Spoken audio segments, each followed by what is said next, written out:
Hi, I'm Ms. Hodgins and I teach art here at High Point, and I'm going to give you a little overview about the artistic process. When we start to create something, whether it's a sculpture or a drawing or a painting, no matter what it is, we have some steps that we go through. And it's called our creative process. So we start by coming up with some sort of subject matter, something that we want to focus on. So for today's short tutorial, I'm gonna start as if we're going to draw a still life. So if, for instance, you were gonna draw a still life, or it could be anything, you would start by figuring out what exactly you wanna draw. When you start a project, that you make sure that you have all the supplies that you need, and you take an inventory of what you're going to be using.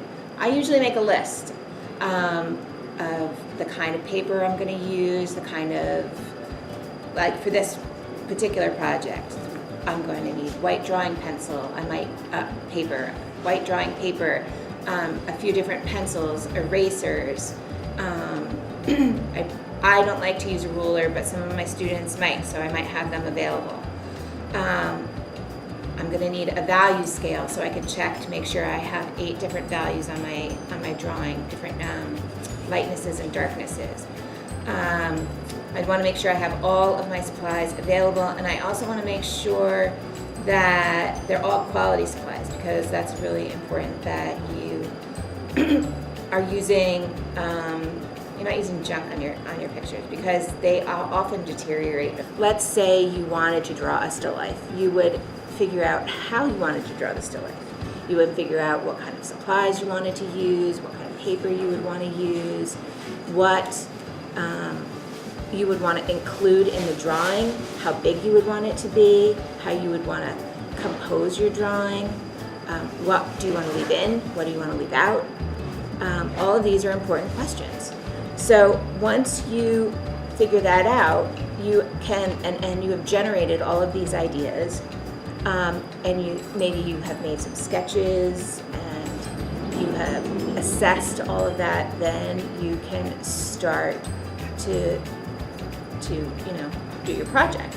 So once you start to do your project, you would look from observation at what you're drawing. You might start by blocking in basic shapes and figuring out how things work on the page.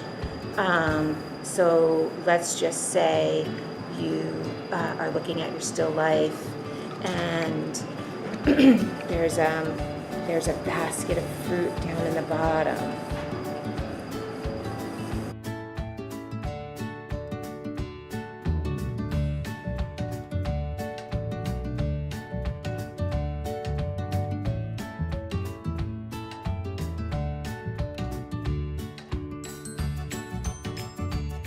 Once you have everything on your picture locked out, you can start to add more details to your drawing. It's really important, then you can start to add the details and the shading into your picture. And you can start to do that slowly. So you should pick things particularly. So I have started at the bottom of my picture with this basket, and I started to shade and add in the caning of the basket, started to shade in where the caning, is woven in and out. And these are the things that start to make your drawing come to life. Okay.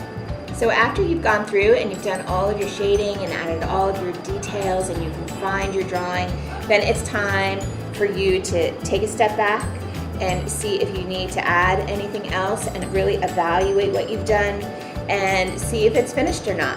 And if it's not finished, then you just have to start your cycle again and go through each step and go through it, see what you need to tweak, see what you need to finish, see what you need to reevaluate, and then see if it's finished again. And then maybe that time it will be finished.